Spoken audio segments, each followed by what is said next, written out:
the author is the one who Good is evening, in This charge is Adam of Sturch the broadcasting pattern from the Mushroom and Mansion, has some Taos, New kind Mexico, of a working on vision, oil painting which, red. if the author knows what Third she in or the he primary is triptych. doing, this is all being woven toward Alright, a I'm going to start hierophany, highlights, working in catharsis from the glow of the slashes from each side of each glob, educates, with a leaves light us pink in to start. a better place. Alright, And I think the payoff on this is if you become the author is sort of in the position of a programmer. The author can save or destroy any character. So if you become the author, you can write an ending that will save your character from the destruction that was inevitably built into it for you to get into this mess in the first place. You see? So it's now what lies behind such raving as this? Can this coffee really be that strong?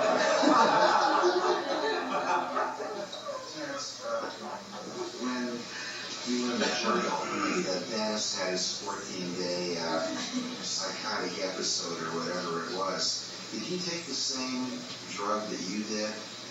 Did you both do the same thing? Well, very shortly after we got into it, he didn't do any drugs.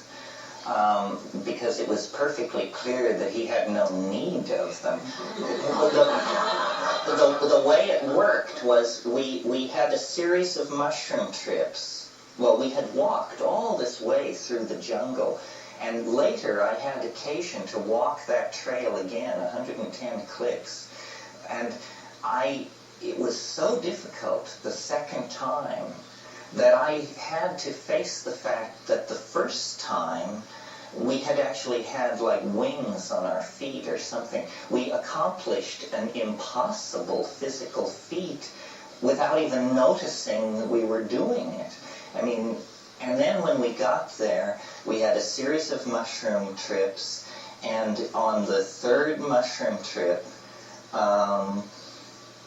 we were talking in the hut. It was in the middle of the night, and he was saying how he regretted that he hadn't been able to reach our father by telephone before he left for Colombia, because he hadn't been able to really say goodbye properly, and he was, this kind of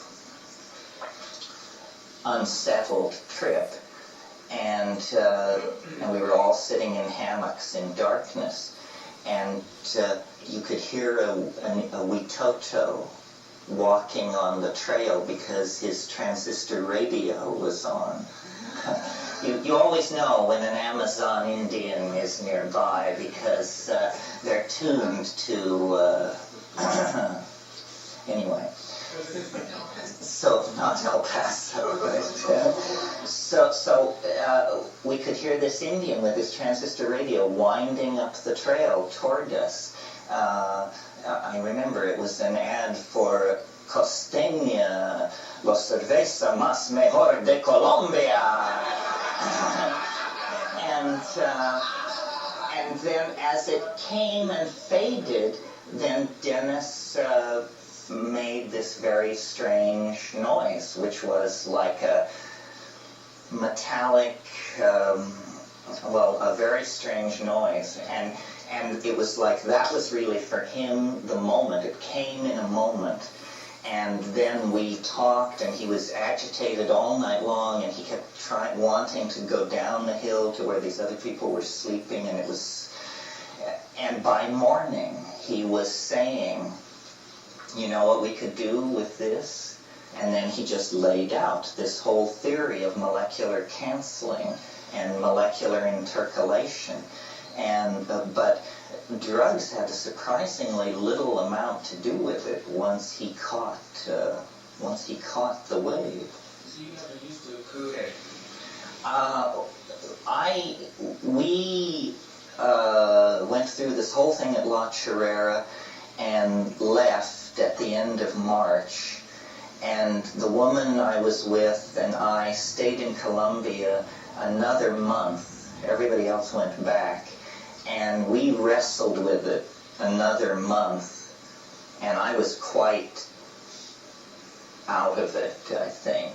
I believed that she would give birth to the word itself.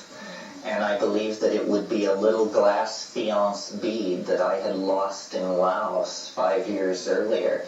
And when she began to develop a round sore on the top of her mouth that was exactly the size of this thing, then I realized that this little object would drop down onto her tongue someday soon, and she would deliver it to me, and that it would be the Word made flesh. It would be the... Now are you alarmed? Now do you begin to get the drift that we've attempted to suppress so long?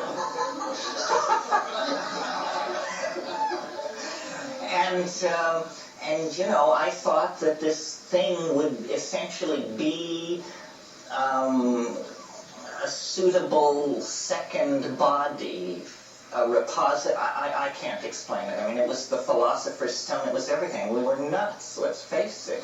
But on the other hand, there was concentrically surrounding this whole thing, there were immense synchronicities. I mean, the world around us seemed to be mad as well. It seemed like we were caught in the infundibulum of the concrescence or something. I mean, it's now what I would expect to happen just days or hours before the final closure on that wave that we looked at last night. But in our local domain, it seemed to be happening for us then. And you know, I was flaming. And it took me years and years to dial it down so that it's even as friendly and packageable as it is in the present moment, because for a long time it wasn't. I mean, it just drove people to the walls. I mean, they just said, I don't know, and I don't want to hear anything, and I've had it, and call me when you're better, you know. Didn't you say, though, that there is an amonoamine oxidase inhibitor reaction? Well, we did brew ayahuasca and take it, but I think having seen it, having lived with shamans since then, and having learned a lot more about ayahuasca, I think the ayahuasca that we brewed was so weak as to be dismissible. Yeah. Yeah. You mentioned the transformation of flesh and machinery. With your understanding of shamanism, could you speak a little bit to shape-shifting, their idea of shape-shifting, and how that may occur as far as our endpoint here, our common endpoint, and also the computer technology that allows us to pattern these theories and perhaps bring us our own notion of authorship due to that, and what that means for our own flesh transformation? Yes, well, in a way, I think these new technologies of information retrieval and virtual realities and this sort of thing are simply the engineering mentality following along behind the shamanistic intent and putting it in place in silicone and glass and so forth and so on. The persistent rumor in real off-river Amazon psychedelic shamanism is of this fluid, this stuff, which you can generate out of your body under the influence of these compounds, that is this translinguistic matter, this mind, this spirit matter amalgam, which you literally give birth to out of your own body in the form. And what the claim is that's made for this stuff is that it's like a collapse of ordinary geometry. There are stars inside this stuff. You can also look into it and see who stole the pig. You know, you can look into it and you can see how the fishing would be if you moved upriver. It's a cybernetic transdimensional medium of some sort that is generated out of the mysteries of the physiology of the human body. Well, God, this is so far off the beaten track from anything in the Western repertoire of conception that we just gape at the notion. And it's hard to get confirmation, but what they say, see, ayahuasca is all about group-mindedness, states of group mind. It's also, when you analyze it chemically, it's brain soup. There's nothing in ayahuasca that isn't in your brain as we sit here. It's made out of DMT, and it's made out of beta-carbolines like harmine and harmaline. These things all occur naturally in your brain. So, in these off-river tribal situations, people take it all in a group, and when the boundaries dissolve, there is a group mind present that is able to make decisions. And the shape-shifting and the mystery of who was it we were just talking about, the fallacy of misplaced concreteness.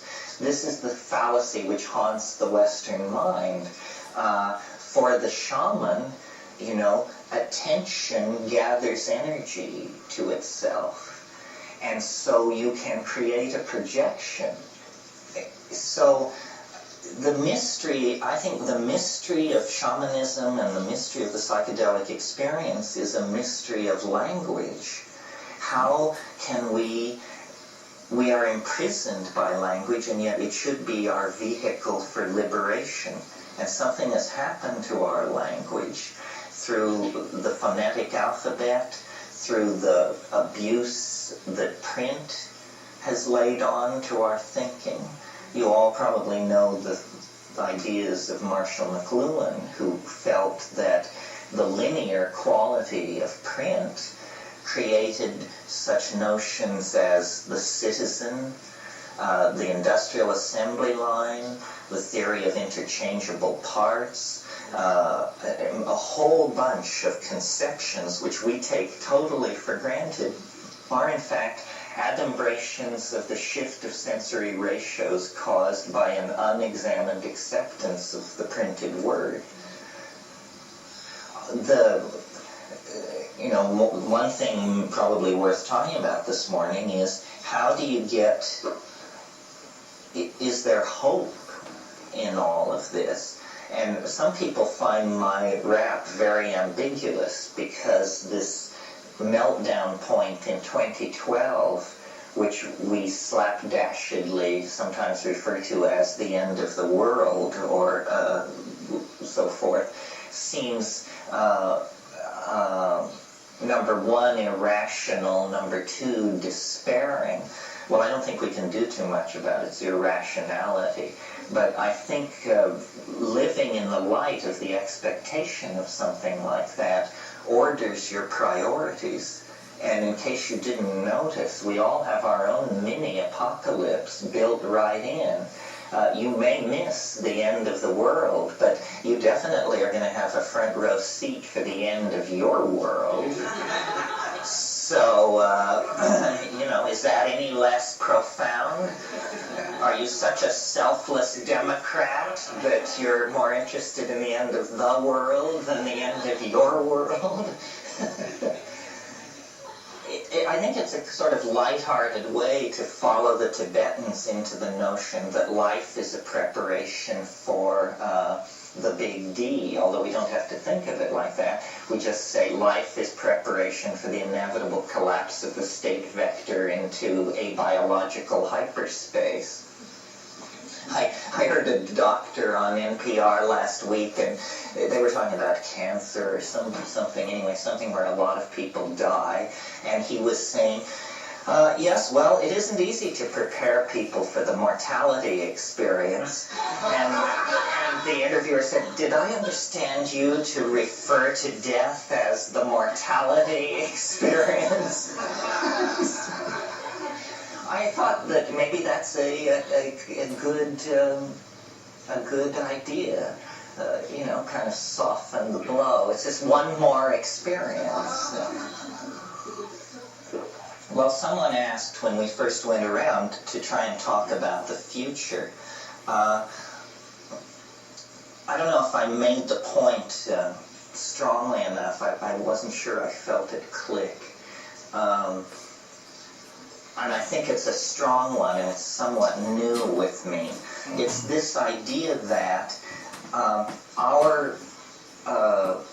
that we represent some kind of singularity, or that we announce the nearby presence of a singularity, that the evolution of life and cultural form and all that is clearly funneling toward something fairly unimaginable. I mean, I really don't think we can imagine our future, because when we try to project some little science fiction scenario of our future, we inevitably select a very small number of strands, and then we propagate them forward without integrating the forward propagation of everything else that is going to be happening simultaneously. There are options such as nanotechnology, the building of super tiny machines. Space migration was once an option. This seems to be fading. It seems to have been written off the menu by the powers that be. As the Soviet Union cracks to pieces, the human race's ability to leave this planet becomes a memory of ancient times. I mean, we could not return to the moon in less than 15 years if we committed ourselves to it tomorrow. So the space thing seems to have been taken off the agenda. There's nanotechnology, there's virtual reality. The present solution seems to be this enforced larval neoteny on the consuming blue-collar masses in the high-tech societies, and triage through epidemic disease and mismanagement in the third world. It's a huge mix, this problem of saving the world or halting the forward thrust into catastrophe. People say, well, why do you worry about saving the world? You just said it's going to end in 2012. I don't see that rap as any sort of permission for political irresponsibility or a lack of attention to world problems. If it's true, great, we're golden.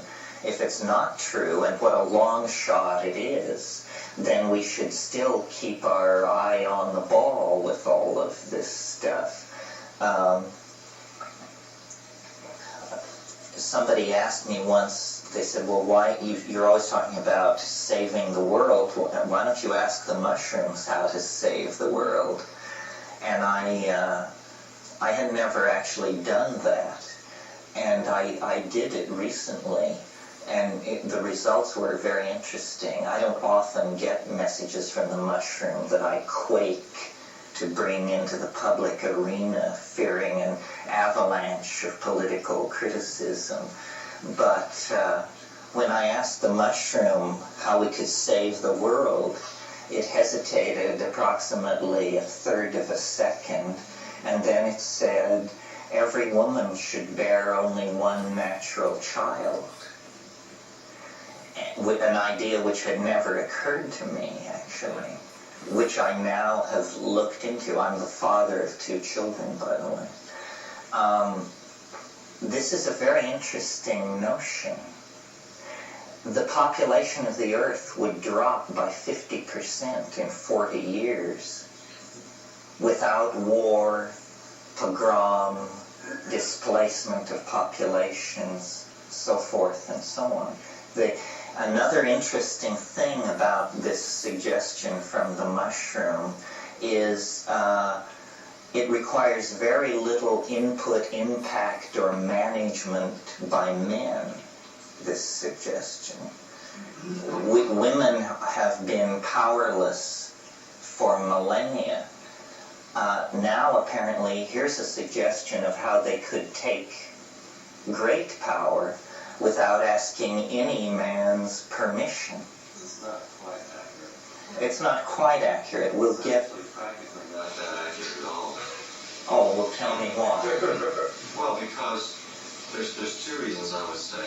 From a practical standpoint, being a woman who's still fertile, and one is no birth control is 100% effective. Yes. Is that it?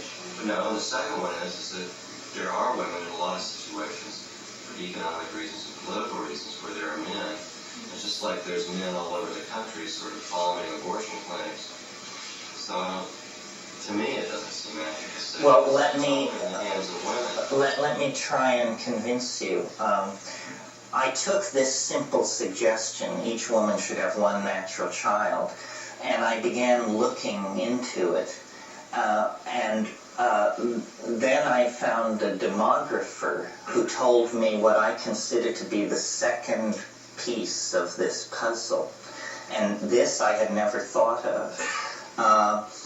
A woman who has a child on the Upper East Side of Manhattan or Malibu or Berkeley, that child will have 800 to 1,000 times the negative impact on the carrying capacity and resources of the earth of a child born to a woman in Bangladesh, because of the difference in material culture, you see.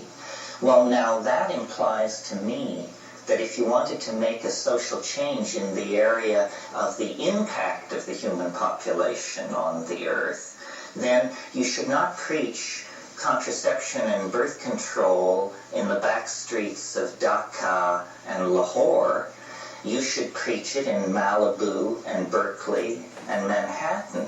Now, the interesting thing about that is that these are the people, these women are the people you are most likely to convert to your point of view.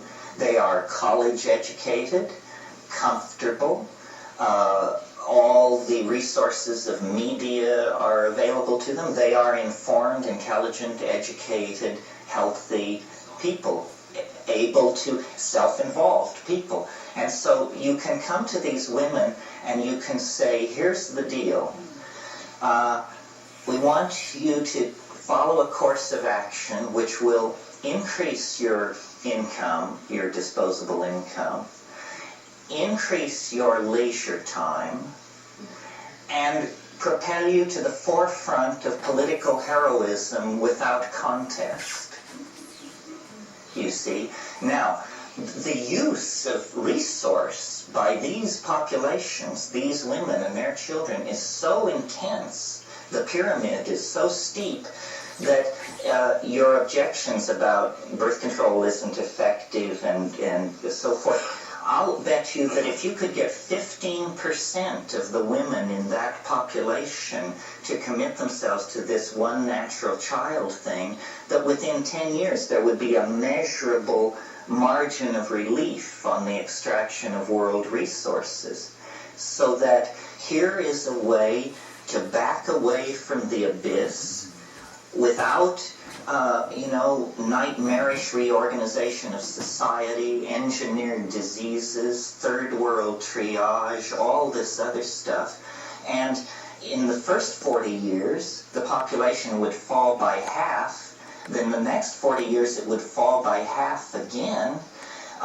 The amount of wealth that would be accruing to those still alive, progressing everybody would see their more standard quickly of than I living thought it rise, would, but still pretty slow. I want to go ahead and do a second take for this session and splice them together.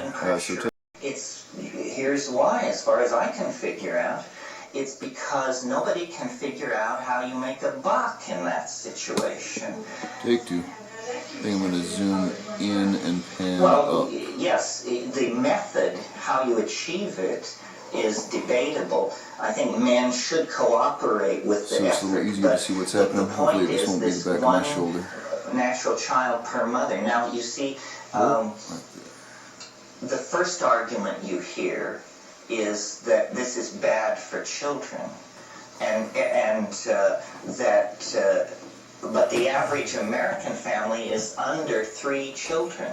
Most people have 2 children. Now, what's the history of having 2 children? Having 2 children has nothing to do with traditional family patterns or human child rearing. 2 children is a compromise between the natural family of 6 to 8 and the demands of the Industrial Revolution and the guilt of Christian civilization. 2 children is a horrible number of children to have. Mostly when you have 2 children, they fight like cats and dogs. And it's just a horrible compromise between the way people used to have huge extended families and the Industrial Revolution's preference for you're having actually as few children as possible to make you a more efficient worker. Well, this is a peculiarly nuts and bolts suggestion. It's not airy-fairy at all, and yet it would work. And it's the only other thing I've thought of besides mass dosing of the population with psilocybin that seems to be a humane way to put the brakes on, because we have real problems, folks. We are very insulated, but if you saw the data on the ozone hole last week, they've been wailing about the ozone hole for 5 or 6 years, saying that it's disappearing at a rate of 4% a year. Well, then last week they announced that 40% of it disappeared in the last 6 months. This should have been, a special meeting of the United Nations with all heads of state attending, a complete emergency. Instead, who Bill Clinton is screwing pushed it off the front page. This is the kind of shit-for-brains society that we're living in. So, we have real problems. And I have never heard a plan for pulling back from the abyss that had less coercion and less ideological freight to it than this one woman, one child thing. You see, it doesn't address politics. It addresses biology. It is overpopulation is what's driving us crazy. All other problems, toxic waste disposal, epidemic disease, resource extraction, degradation of the environment, collapse of the atmosphere, inability to satisfy third world aspirations, all of these problems are population problems. And capitalism doesn't want to talk about it, because capitalism is not a human being. Capitalism is a Moloch, a god, a god of bloody sacrifice that sees human beings as ants. And the more ants there are, the more offerings there can be to Moloch. But this is not a good situation for us ants. And capitalism is a gun pointed at the head of global civilization. If you read the theoreticians of capitalism, Adam Smith and so forth, capitalism assumes an unlimited exploitable frontier. There is no such creature. So it has turned pathological. The only frontier now left to exploit is not a frontier in space, but a frontier in time. We steal the future from our children by plunging massively deeper and deeper into debt. But this frontier, the end is in sight. And when we hit that wall, we will join the Eastern Bloc in a fundamental reappraisal of our situation. Democracy, I believe in. I think democracy is the psychedelic form of government, because I don't see it as a product of rational thought. I see it as institutionalized anarchy. Democracy is biology managed for human purposes. You know, it honors the biological unit. It takes the biological unit and gives it a vote. And that's a way for Mother Nature to then enter into human history. I mean, I'm fairly mystical about democracy, sort of like William Blake. What about the experiment in China on when the child is born woman? Well, I think it was very coercive, and I think it shows that it's silly to preach it to poor women in rural populations. You want to preach it to educated urban women who can evaluate it from many different points of view. You don't want it to be coercive. I think if you try to do it from the top down, meaning through these college-educated, wealthy women first, that the visible benefit of it would make it the very chic thing to do throughout the world. The reason people have large families in the third world is because they fear for their security in their old age. You must provide an alternative to that anxiety that is believable, or they're not going to go for it, you know. Here as well, not just in the... Here as well, but to a somewhat lesser degree. But yes, you're right. How are you preparing for 2012 yourself personally? Well, by going way out on a limb, I guess. People ask me, what'll you do if nothing happens in 2012? Well, by God-sent coincidence, my 65th birthday occurs a month before the date, so then I think I'll just steal away in disgrace and find myself a girl on an island who runs fish traps and disappear forever. As to what I do in the meantime, I should make it clear, you know, I don't believe this stuff. I find believing in these high-flown, complicated synthetic systems to come off sort of like pathology. So I entertain ideas, but I don't give belief over. I'm very amazed by the time wave. It continuously surprises and delights me, and I don't know, very few people are obviously as into it as I am, but it's proof enough as far as I'm concerned. I mean, it's all I ever would have asked for. You know, it's a gem from the other. It's Aladdin's lamp. It's what I wanted, and I got it. At one point in La Chorrera, naturally this question arose in our group: why us? You know, why us? Why are the aliens revealing the unified field theory of space and time to us? And the mushroom just replied without hesitation, because you don't believe in anything. You know, and that apparently is what's required.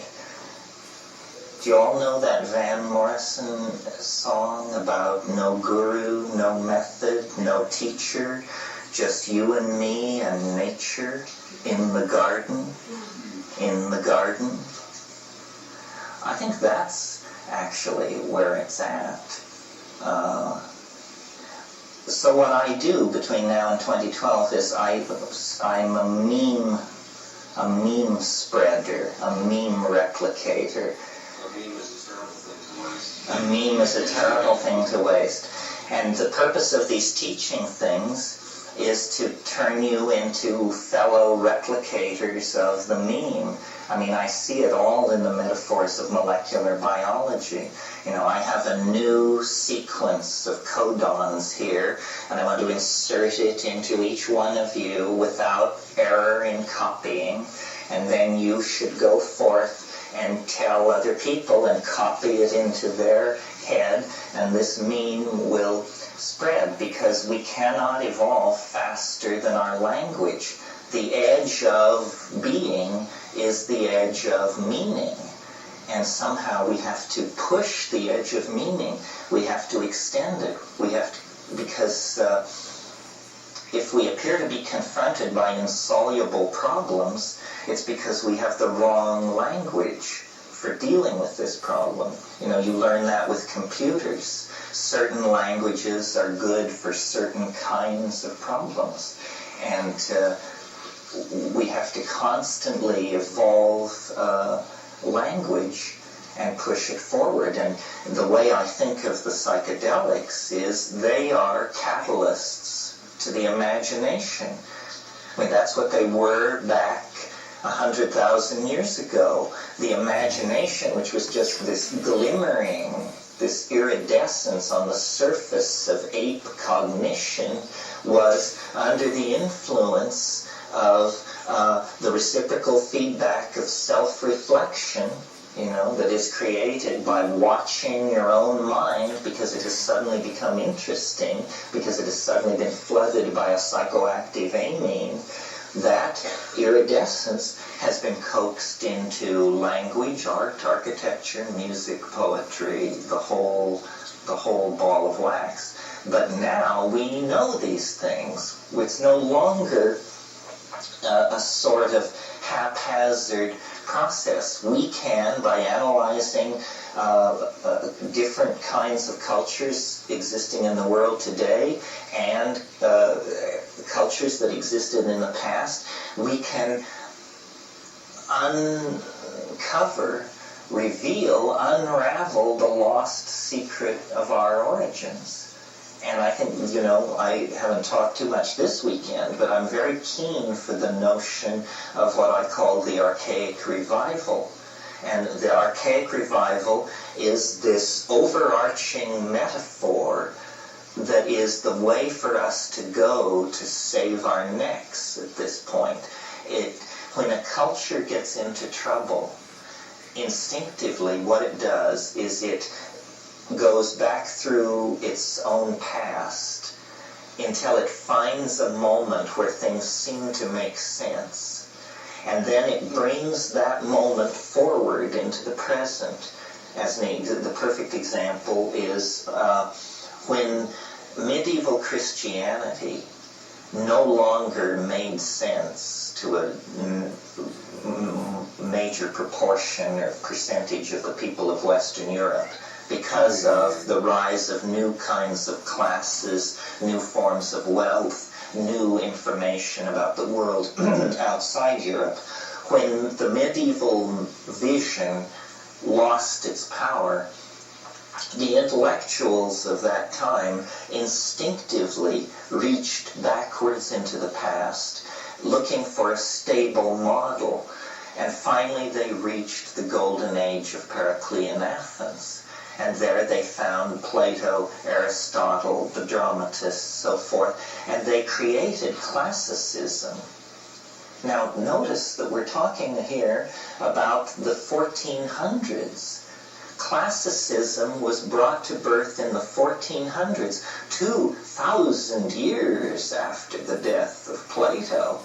And we are still, to a tremendous degree, we are the children of this classical revival, which we call the Renaissance. Our theories of law, our theories of government, our notion of justice, our notions of city planning, of architecture, of all kinds of military planning and so forth and so on, are all drawn from classical Greek and Roman models that were brought back from the dead 500 years ago by a bunch of Italian investment bankers who thought this was a good model to build on, to hang their civilization on. And now this has run out. The contradictions are too extreme.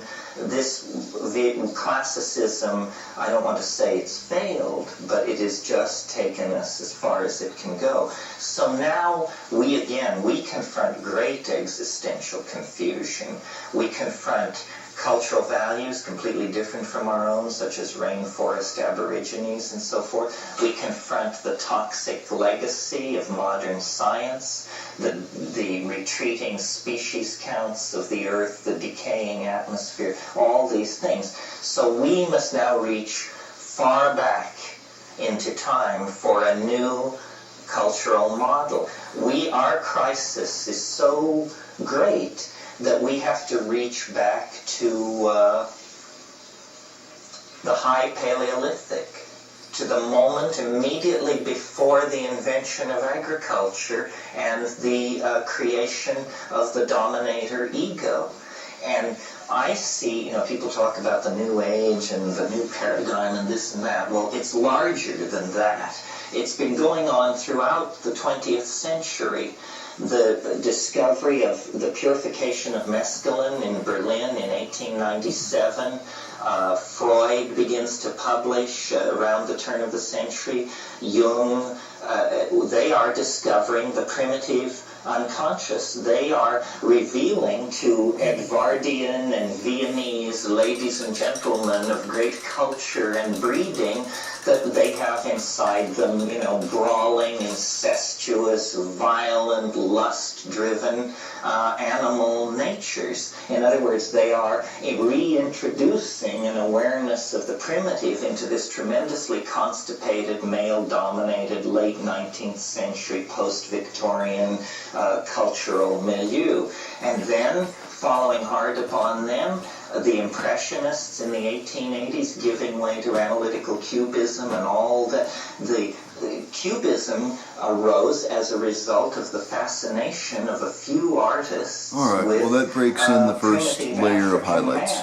That's nice. Starts giving each glob some depth and some reflectivity. 1905 through 50. And nobody had ever seen this kind that's of about thing. it These for the guys moment, I think. began trying to deconstruct the A few more minutes left in this memory clip, but space of that's people about all I like got to Degas and those aim me to people hold that little brush into cup the up for a victorial moment right space now. of the primitive Been a long day. mentality. So I think I'm going to cut it here Meanwhile, and anthropologists pick were this up next bringing time. I'm in, going to do a and double Fraser session at published Garage The Golden Art Vow, this which weekend. If laid anybody's out before and the about and needs some European artwork, intellectual community I'll be this there probably from vast noonish to repository 6ish of on both days, if integrated not before, if not mythology, later, longer. National So that's it socialism, for now, though. Have a good surrealism, evening, all Earth. of these Adam things, Sturch, some broadcasting from negative, Mushroom some Mansion, Taos, New positive, Mexico. are all Working on oil painting aspects red. of this, Third the in the 20th primary triptych. century fascination and revivification of the primitive.